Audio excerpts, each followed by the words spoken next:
ፊልሙ የሚጀምረው በአፍጋኒስታን የአሜሪካ ወታደሮች መኪናቸው ተበላሽቶባቸው በረሃ ላይ ቆመው እርዳታ እየጠበቁ እያሳየን ነው። ከቆይታዎች በኋላም የቡድኑ አለቃ ይመጣና በንዴት ለምንድነው ሰዓት የምታባክኑት በማለት ከወንድሙ ጋር መላፋት ይጀምራል። ሰርጅኑም መኪናውን ሲሰራ ወንድሙ ለምን ከፊት ያሉት ቡድኖች ተቀላቅለን ከሬንጀሮቹ ጋር አንፋለምም ሲለው መጀመሪያ ላይ ሰርጅኑ ከፊት ለፊት መፋለም አደጋው የከፋ እንደሆነና እንደማይፈልግ ሲናገር ወንድምየው ግን እዚህ ከመምጣታቸው በፊት ከፊት ለፊት መፋለም እንደተስማሙ ያስታውሰውና ሀሳቡን እንዲቀይር ለማድረግ ይሞክራል። እዛው ያሉ የታሊባን ሚሳኤሎች ቦታውን ማጋየት ይጀምራሉ። ተኩሱም ስለተከፈተባቸው ወታደሮቹ መሳሪያዎቻቸውን እስኪያዘጋጁ አብዛኞቹ የአሜሪካ ወታደሮች ማለቅ ይጀምራሉ። ሰርጅኑም ከሌላ ለማግኘት ሲሮጥ አንድ የተተኮሰ ሚሳኤል እሱ አካባቢ ፈንድቶ ፍንጣሪዎቹ እግሩ ላይ ይሰካሉ። እሱም ራሱን ከሳተበት ተነስቶ ብረቱን ከእግሩ ላይ ከነቀለ በኋላ ዞር ብሎ ቡድኖቹን ሲያይ ሁሉም እንደሞቱና ወንድሙ እዛው ሊሞት እንደሆነ አይቶ ስቅስቅ ብሎ ያለቅሳል። ከሁለት ዓመት በኋላ ሰርጅኑ ከተኛ በፈጠረው አደጋ እያሰበ ባኖ ይነሳል። እሱም የጭንቅላት መድኃኒቱን ከወሰደ በኋላ ባሱ በኮሎራዶ በሚገኘው ወታደሮች ካምፕ ውስጥ ያወርዳቸዋል። እዛም ወታደሮቹ በሙሉ የግል እቃዎቻቸውን ካስረከቡ በኋላ እያንዳንዱ ወታደር መለያ ቁጥር ይሰጠዋል። ሰርጅኑም 81 መለያ ቁጥር ይሰጠውና እሱ ያለበትን ቡድን መሪ እንዲሆን ሲጠየቅ ሰርጅኑ አልፈልግም በማለት ጥያቄውን ውድቅ ያደርገዋል። የመጀመሪያ ንግግር ሰርጅንት ወደ ስልጠናቸው 8 ሳምንት እንደሚቆይና በዚህም ስልጠና ጭንቅላት ስሜታቸውንና የአቅማቸውን እንደሚፈትሽ ይህንን በአግባቡ ካጠናቀቁ የ24 ሰዓት የሞት ማርችን የመጨረሻውን ስልጠና ሲያጠናቀቁ ሬንጀር እንደሚሆኑ በግልጽ ሁኔታ ለሁሉም ይናገራል። ስልጠናውም ወታደሮቹ ምን ያህል ፈጣን እንደሆኑና አቅማቸውን የሚፈትሽ ስልጠና መውሰድ ይጀምራሉ። ኃይለኛ ግፊት ያለው ውሃም እየፈሰሰባቸው የመጀመሪያውን ትሬኒንግ ይጨርሳሉ። የመጀመሪያው ስልጠና በጣም መሰረታዊ የሆነ የወታደር ስልጠና ቢሆንም በጣም ብዙ ወታደሮች ወድቀው ከስልጠናው ይሸኛሉ።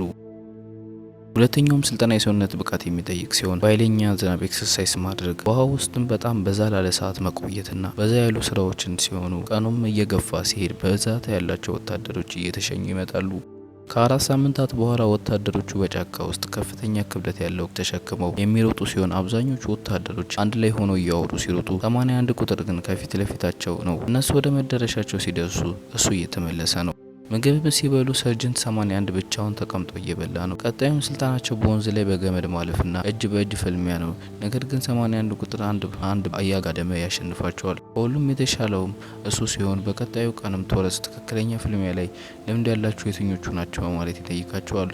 ሁሉም ከተናገሩ በኋላም 81 ተራ ሲደርስ አንዳንዶቹ ዝም ይላሉ። ምክንያቱም እሱ ቡድን ላይ የተፈጠረውን ነገር ያውቁ ነበር። ቀኑን ሙሉ ሲተኩሱ ከዋሉ በኋላ ማታ ምራት ላይ ስለ 81 የማያውቁት ወታደሮች ስለ እሱ እየጠየቁ የተፈጠረውን ነገር ማወቅ ይጀምራሉ። 81ም የወንድሙን ሬሳ ከ10 ማይል በላይ ተሸክመው ወደ ካምፕ እንደመጣ ሲሰሙ አንዳንድ ወታደሮች ሲጠይቁት አሰልጣኛቸው በማምጣት ለምን ከሰው ጀርባ ታወራላችሁ በማለት በቅጣት ያስሮጣቸዋል። ዜናም ላይም ናሳ በቅርቡ አንድ አስትሮይድ በመሬት አቅራቢያ እንደሚያልፍ እንዳረጋገጠ ወታደሮቹ ዜና ላይ ያያሉ። ቀናቶቹም እያለፉ ሲመጡና ኤክሰርሳይሶቹም እየከበዱ ሲመጡ አብዛኛው ወታደር ይሸኛል። 81 ሙሉን ሰዎች ከተኙ በኋላ መድኃኒቱን ሲወስድ 7 ቁጥር የተሰየመ ወታደር ያየዋል። በቀጣዩም ቀን ወታደሮቹ ደክሟቸው ረፍት እያደረጉ እያለ 7 ቁጥር 81 የተነቀሰውን የአንደኛውን ንቅሳት ትርጉም እንዳወቀና ነገር ግን እንዴት እንዳወቀ ሳይናገር 81 ምን ለማለት እንደፈለገ ግራ ያጋባዋል። በቀጣዩም ስልጠናዎች እንደ እውነተኛ የማዳንና ቦምቦች ያሉበትን ስልጠና ሲወስዱ 81 የድሮውን አስታውሶ ከእንቅልፉ ይባንናል። በቀጣዩም የውሃ ስልጠና 81 ቁጥር ወንድሙን ቀስ በማለቱ ማዳን አቅቶት እንደሞተ እያሰበ ከውሃው ሳይወጣ ሲሰራ ራሱን ስቶ ውሃ ውስጥ ይቀራል። ሌሎች ወታደሮቹን ከውሃ ውስጥ ካወጡት እቃዎቹን እየጠበቀ ያለ ዜና ላይ አስትሮይድ ወደ መሬት በጣም እየተጠጋ እንደሆነና በውስጡ ሌላ ጎዝ ነገር ይዞ እንዳይሆን ሳይንቲስቶች እንዳሳሰባቸው ይሰማል። ቢሮ ውስጥም አለቃው ቶረንና ሼረደን የጭንቅላት ሁኔታ በጣም እንዳሳሰባቸውና እኛ ከምናስወጣ በራስ ቦታ ይሉታል። ምክንያቱም ከወንድሙ ሞት በኋላ ከሰዎች ጋር እንደማይቀላቀልና ቴራፒም እንዳልወሰደ በመናገር ነገር ግን 81 ምክራቸውን እንደማይቀበልና እንደማይወጣ ተናግሮ ከቢሮ ይወጣል። በቀጣዩም የተወሰኑ ቡድኖች ሲባረሩ 81 ሊባረር መስሎት ነበር። ነገር ግን ስልጠናውን ካለፉ የተወሰኑ ወታደሮች ውስጥ አንዱ ይሆናል። ቶሪንም እስካሁን ያሉት እንዳለፉና የመጨረሻው ስልጠና በ30 ደቂቃ ውስጥ እንደሚጀምር ሲናገር ቡድኖቹ በደስታ ሲዘሉ 81 ግን ምንም ደስታ ሳይታይበት በዝምታ ይቆማል። የመጨረሻውን ፈተና ማሽ ዴዚ የሚባለው የሆነውን መናገር ይጀምራል። ወታደሮቹም የሚያደርጉት የአሜሪካ ሄሊኮፕተር በጠላት ግዛት ውስጥ እንደወደቀና እነሱም የሚያደርጉት ወደ ጠላት ግዛት በመግባት ሄሊኮፕተሩን ማውደምና እዛው አካባቢ የተደበቀውን ፓይለት ማዳን ነው ይላቸዋል። ይህንንም ኦፕሬሽን የሚመራው 81 ነው በማለት ይናገራል። ወታደሮቹም ወደ ሄሊኮፕተሩ ገብተው ወደ ቦታው ጉዟቸውን ይጀምራሉ። በዚሁ ቦታ ሲሰለጥኑ ስለነበር ብዙም ቦታ ያውቁታል። ነገር ግን እዚህ ጋር አንድ የማያውቁት ቦታ ያጋጥማቸዋል። አንዱም ወታደር ማይን የሚደረግበት ቦታ እንደሆነ እየተናገረ እያለ ሄሊኮፕተሩ እዚህ ጋር እንዲወዱ ይነግራቸዋል። ቡድኖቹም ከሄሊኮፕተሩ ከወረዱ በኋላ ወደ ጫካው በመሄድ ይደበቃሉ። እዛም 81 ንግግር ስለማይችል 7 ቁጥርን ተክቶ አንዳንድ አነቃቂ ንግግር ያደርግላቸዋል። ቡድኑም ቀኑን ሙሉ ከተጓዙ በኋላ ሲመሽ ሊያርፉ ይቆማሉ። የቡድኑ አባላቶች ሲተኙም 7 እና 81 ቡድኑን ይጠብቃሉ። 7ም 81 ለማውራት ሲሞክር ሳጅኑ ግን ማውራት እንደማይፈልግ ይነግረዋል። እዛም እያሉ በጣም የሚፈጥኑ የሚያበሩ ነገሮች ያልፋሉ። በዚህም ሙሉ መሬቱ ይንቀጠቀጣል። ይህም አለቆቻቸው እንዳኩት መልእክት መስሏቸው ተነስተው ጉዟቸውን መቀጠል ይጀምራል። በነጋታው ቡድኖቹ አንድ ለየት ያለ በራሪ ነገር ያሉ። ይህም አለቆቻቸው ያስቀመጡት መስሎት ነበር። 81 እቅድ ማውጣት ሲጀምር ሌላኛው የቡድን አባል ይህ ነገር በተነገረን ቦታ እንደሌለና ይባስ ብሎ ኮምፓሱ እየሰራ እንዳልሆነ ይነግራቸዋል። ሁሉም ኮምፓሳቸውን ቼክ ሲያደርጉ የሁሉም ኮምፓስ እየሰራ አይደለም። 111 ወደ ዋናው ቡድን ኮኔክሽን እየሰራ እንዳልሆነ ይናገራል። የመነጋገሪያው መሳሪያም ለየት ያለ ድምጽ ነበር የሚያወጣው። ቡድኖቹም ይህ ነገር አለቆቻቸው አውቀው እንደዚህ ያደረጉ መስሏቸው ተልዕኮዎች ያጥራሉ። ቡድኑም እቅዳቸውን ለመቀጠል ይከፋፈላሉ። 81 ወፎች ፈርተው ሲበሩ አይቶ ምን እንደሆነ ለማጣራት ሲጠጋ የሆነ የሚበራ ነገር ያህል የሚበራው ነገር ሶስት ወታደሮች ቅድም ያዩት በራሪ ነገር ላይ ቦምብ ማጥመድ ይጀምራሉ። 81ም ትክክለኛ ሲፈልጉት የነበረው አውሮፕላን እንደሆነ ሲያውቅ እየሮጠ ወደ ቡድኑ እየተመለሰ ወታደሮቹ ያጠመዱትን ቦምብ ያፈነዱታል። ነገር ግን ምንም ነገር አልተፈጠረም ነበር።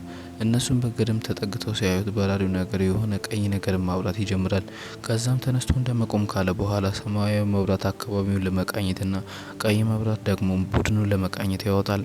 ኃይለኛ መሳሪያ ካወጣ በኋላ ወደ ወታደሮቹ መተኮስ ይጀምራሉ። ወታደሮቹም ለመደበቅ ይሮጣሉ። በሰዓቱም ያልተደበቁትንም ተኩሶ ያጠፋቸዋል። ከዛም እያንዳንዱን በመፈለግ መተኮስ በመጀመሩ እየገደላቸው ይመጣል። 44 ቁጥርም በቆሙ ሊጋይ ሲል 81 በመምጣት ገፍቶ ያድነዋል። ከዛም የተረፉትን ከቦታው እንዲሸሹ ትዕዛዝ ያስተላልፋል። ወታደሮቹም ወደ ጫካው ሲሮጡ ሮቦቱም እየተኮሰ ብዙ ዛፎችና ወታደሮችን በመምታት እየገደላቸው ይመጣል። ኖቹም ሮጦ የገደል ጫፍ ላይ ይደርሳሉ። እዛም እያሉ ሮቦቱ ቦምብ ይወረውርባቸዋል። እነሱ ምንም ሳይወስኑ ቦምቡ ፈንድቶ እያንዳንዱ ወደ ገደል ይወረውራቸዋል። አንደኛው ወታደር ተንከባሉ ሹል እንጨት ላይ ይሰካል። ሌላኛው ደግሞ ትልቅ ድንጋይ ላይ ተጋጭቶ ስፓይናል ኮርዱ ይሰበራል። 81ም ከወደቀበት ሲነሳ ከድሮ ጦርነቱ ጋር መምታታት ይጀምርበታል። እሱም ተነስቶ የተሰበረውን እጁን ወደ ቦታው ከመለሰ በኋላ እየጮኸ የነበረውን 109 አፉን ይሸፍነዋል። እሱም ያለንበትን ቦታ እንዳታጋለጥ ካለው በኋላ የተጎዱትን ወታደሮች እየጎተተ አንድ በአንድ መርዳት ይጀምራሉ። 109ም 7ን አግዘው ካለው በኋላ ሬዲዮ 111 ጋር የነበረ ሲሆን እሱ ደግሞ አሁን አብሯቸው የለም። ሁሉም የደነገጡ ሲሆን በተፈጠረው ነገር ማንም አልገባውም። የሆነው ነገር በሙሉ 11 ለመፈለግ ወደ ሞቱት ወታደሮች ይሄዳሉ። እዛም ብዙ ሬሳዎቹን ካዩ በኋላ ያገኘዋል። 111ም የሞተ ሲሆን ሬዲዮም ስብርብር ብሏል። 81ም አንድ ወታደር ሲንፋቀቅ አይቶ ሊረዳው ሊሄድ ሲል ሮቦቱ በመምጣት ተኩሶ ይገለዋል። 81ም ፈጠን ብሎ ወደ ቡድኑ ከተመለሰ በኋላ የተቻለውን እየሞከረና እንዳልተሳካኝ እሱም ሮቦቱ ወደዚህ አቅጣጫ መምጣቱ እንደማይቀርና ተነስተው እንዲሄዱ ማስገደድ ይጀምራል። እሱም አንድ ገመድ ወደ ታች ከወረወረ በኋላ ወደ ታች ከወረደ በኋላ ቡድኖቹ እንዲወዱ ያዛቸዋል። ሁሉም ከወረዱ በኋላ አንድ ወታደር 7ን ደግፎ እያስወረደው እያለ 81 ኮምፓሱ ዝም ብሎ በኃይለኛው ሲሽከረከር ያያል። ይህም ማለት ሮቦቱ እየቀረበ ነው ማለት ነው። እየደገፈው የነበረውን ወታደር ጀርባ ሮቦቱ በመምጣት ተኩሶ ሲያፈነዳው እየወረደው 7 ወድቆ ይጎና ያኛው ወታደር ይሞታል። ከዛም ሁሉም ወታደሮች ወደ ግድግዳው ይደበቃሉ። ሮቦቱ ቦታውን እስካን ሲያደርግ ነገር ግን የሞተውን ወታደር እግር እስካን አድርጎ ወደ እነሱ መተኮስ ሲጀምር ቡድኑ ከቦታው መሮጥ ይጀምራሉ። የቀሩትም 6 ወታደሮች የተጎዳውን 7ን ይዘው መሮጣቸውን ይቀጥላል። ይዘውት እየሮጡት የነበረው 7 እየተተኮሱ ያሉትን ሲያይ መጮህ እንደ እድል ግን የትኛውም የተተኮሰው ነገር አልመጣቸው። ደጋግመውም ቢወድቁም ተስፋ ሳይቆርጡ መሮጣቸውን ይቀጥላሉ። በደንብ ወደ ጫካው መግባት ከሮቦቱ እይታ ይሰዋል። እነሱም ገላጣ ሜዳ ላይ ሲደርሱ ለማረፍና የተፈጠረውን ነገር ለማውራት ይወስናሉ። 81ም የ7 እግርን ሲያየው በሚፈሰው ደም ብዛት ደንግጦ ሲበስ 7ም የተሰበረው ነገር ወደ ቦታው ሲመልሰው በ7 በህመሙ ራሱን ይስት 81ም ትክክለኛውን ተልዕኮቸውን አውሮፕላኑን አይቶት እንደነበርና ሮቦቱ በማይመለከታቸው ነገር እንደገቡና አሁን ላይ ያላቸው የተሻለ ምርጫ ላይ ተደብቆበታል ወደ ተባለው ሰፈር መሄድ እንደሆነ ይነግራቸዋል።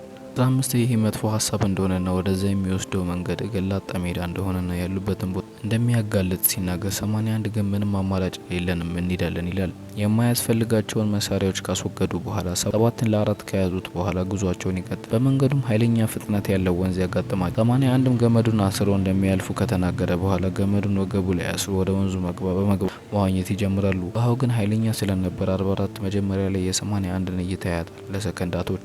81ን በደንብ በመዋኘት ወደ መጨረሻው ቦታ ይደርሳል። 81ም ቀጣዩን ገመድ ቀጣዩ ዛፍ ላይ ካሰረው በኋላ 15ን 7ን ከኋላው አስሮ በገመዱ ማቋረጥ ይጀምራል። ነገር ግን መሀል ላይ የ7 ገመድ ይቀረቀርና 15 ተመልሶ ሊያስተካክለው ሲል ሌላኛው ገመድ ይበጠስና 7 ከእግሩ ወደ ታች ይንጠለጠላል። 81 እና 44 ደግሞ ሁለቱም ወደ ቦታው በመሄድ ባላንስ ለማድረግ ይሞክራሉ ወደ አንዱ አቅጣጫ እንዳያዘነብል።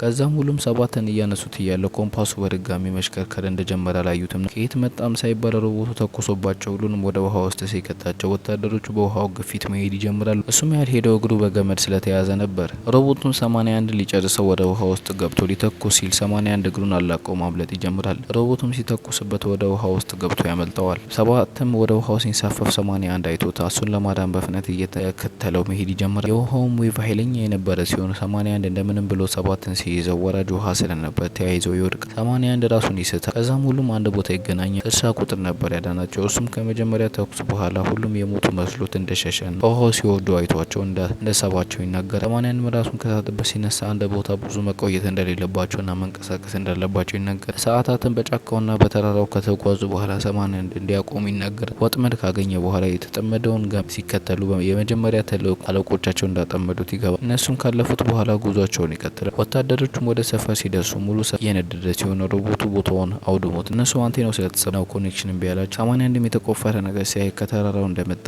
ሮቦቱ ቀደም በዜና ሲናገሩ ከነበረው አስትሮይድ እንደመጣ ይህም የኤሊየኖቹ ቴክኖሎጂ እነሱም የሆነ ድምጽ ሲሰሙ ወደ ሰሙበት ሲሄዱ አለቃቸው ሲሆን የሞት ጫፍ ላይ ነበር። እሱም እየነደደ የነበረ ሲሆን የሆነ ነገር ሲል እዛው ይሞታል። ከዛም 81 አጠገባቸው የነበረውን ታንክ ብዙም እንዳልተጎዳ አስተካክለውት ከዚህ ቦታ መሄድ አለብን ሲላቸው 15 በንዴት ትንሽ እንዲያርፉ ምን አይነት ስሜት የሌለ ሰው ይለዋል። 81ም ደሙ ይፈላና የ15 ልብስና ይዞ ከዚህ በፊት ስለተፈጠረው አደጋ ማውራት ይጀምራል።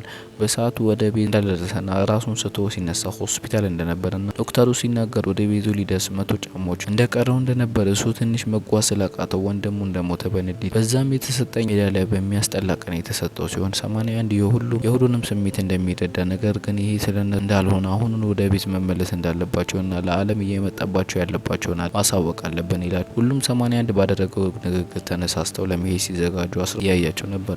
ታንኩን ለማስተካከል ሲከብዳቸው 15 ባለው የሜካኒኩ ታንኩን እንዲነሳ ያደርገዋል። ከዛም ሁሉም በመተባበር ጎትተው ከተቀረቀሩበት ካወጡት በኋላ ድንገት አንድ ሳጥን ተከፍቶ የተወሰነ የሚጠጣና የሚበላ ነገሮችን ያገኛሉ። በዛው ሰዓትም አንድ ሮኬት ነገር ይተኮስባቸዋል። ሮቦቱም የት እንዳለው አውቆ ወደ እነሱ እየመጣ ሁሉም እየሮጡ ወደ ታንኩ ሲገቡ 15 ግን መሳሪያዎቻቸውን ለማምጣት ሮጡ። 15 መሳሪያውን ይዞ እየተመለሰ እያለ ልክ ወደ ታንኩ ሮቦቱ ተኩሶ ይገለዋል። 15 ግን መሳሪያውን ይወረውራል። 44ን በፍጥነት ታንኩን እየነዳ ወደ ጫካው ውስጥ ይገባል። የቀሩት ደግሞ የታንኩን መሳሪያ በመጠቀም ወደ ሮቦቱ መተኮስ ምንም ለውጥ እያመጣ ነገር ግን ሮቦቱ የሚተኩስባቸው መሳሪያዎች ታንኩን እየመቱት ነበር። 44ም የታንኩን የመጨረሻ ፍጥነት ተጠቅሞ መንዳቱን ሲቀጥል የቀሩት ደግሞ በእሳት የተያያዘውን የታንኩን ክፍል ታንኩም ሊወድም እንደሆነ ምልክት እየሰጣቸው 81 በተሰነጠቀው ቦታ ሲያዩ ሮቦቱን እነሱ መከተል አቁሙ። እነሱን ተገላገልን ብለው ሳይጨርሱ ሮቦቱ በመቆም ሚሳኤሎችን መተኮስ ይጀምራል። ታንኩም ስለተመታ ሁሉም ሲወዛወዙ 44 ግን መንዳቱን አላቆመም ነበር። ሮቦቱን በኃይለኛው ብዛት ያላቸውን ፈንጂዎች ሲተኩስባቸው ታንኩ ከዛ በላይ መቋቋም አቅቶት አቅጣጫ ስቶ ከተራራው ላይ በፍጥነት መውረድ ይጀምራል።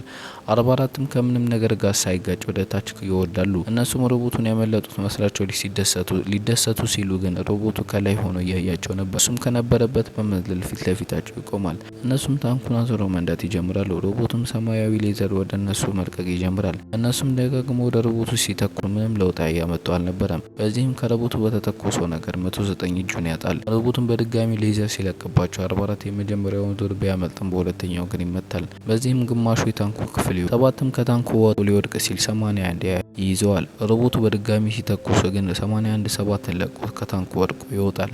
እነሱም ወደ ሮቦቱ መተኮስ እንደማያዋጣቸው ሲገባቸው ወደ ድንጋዮቹ መተኮስ ይጀምራሉ። ድንጋዮቹም እየተፈረካከሱ ወደ ሮቦቱ ሲወድቅ እዛው ይቀብሩት። ታንኩም እዛው ፈንድቶ ሁሉም ከታንኩ ወድቀው ይሞታሉ። 81 ሄድኖን ያስታውሰዋል። ከዛም ሮቦቱ ወደ ተቀረቀረበት ቦታ ሄዶ ሲያይ የአንድ እጁን ክፍል ያገኘ ሲሆን ዞርም ሲያይ ሮቦቱ ወደ ስፔስ ሲግናል እየላከ እንደሆነ ያያል። ከዛም 81 7ን ያየዋል። ወደ እሱም ሲሄድ 7 መጎተቻው ላይ ሆኖ ከዛም ሮቦቱ በድጋሚ ወደ ታንኩ ሲተኩስ 81 በፍጥነት 7ን ይዞ እየጎተተ መሄድ ለተከታታይ ሰዓትም እየጎተተው ሄዶ የደከመው 7ን ትቶ መሄድ እንደሌለበት በማሰብ በኃይለኛ ዝናብ ይዞት መሄድ ይቀጥላል። መሀል ላይም ሲጎትትበት በነበረው ገመድ ይበጠስና ሁለቱም ይንሸራተታሉ። የ81 ሰዓትን መጮህ ይጀምራል። የጮኸውም ግዳጁን እንዲያጠናቀቁ የተላኩበት 24 ሰዓት እንዳለቀ እያሳየ ነው። እዛውም 7 ይነቃና ለ81 ወንድሙ የነበረበት ቡድን አባል እንደነበርና ወንድሙ ሁሌ ሬንጀር ለመሆን ማውራቱን አቁሞ እንደማያውቅ ይነግረዋል። 7 የሚችለውን እንዳረገና ተስፋ እንዳይቆርጥ እየነገረው እያለ ሮቦቱ ስካን የሚያደርግበትን ሌዘር ያዩታል። 81 ማስተውሎ ሲያይ ጭስ ከሮቦቱ እየወጣ ያለ ይህም ማለት ሮቦቱ እየደከመ ነው ማለት ነው። ከዛም ማይኒንግ የሚደረግበትን ቦታ ሲያየው አንድ ሀሳብ ይመጣለታል።